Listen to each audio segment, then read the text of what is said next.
Hi there, this is Carla from DIY Happy Home, and I'm here to show you this delicious vegetarian chili that I have going on. In this pot, I put about 2 tablespoons of olive oil. I used Morningstar Farms Chipotle crumbles. They have black beans in them, and I browned that up with some red peppers and some finely chopped onion.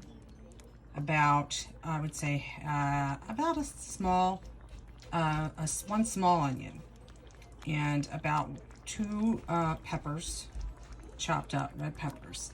And I used this to season it. Kinder's Premium Seasoning Wood-Fired Chili.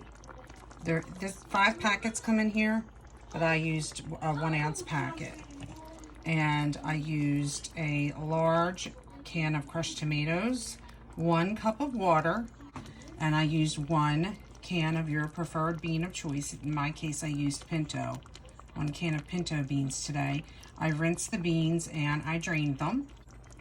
And now I'm just going to let this simmer and let the flavors meld on almost low heat, and then it'll be time to eat with our favorite toppings.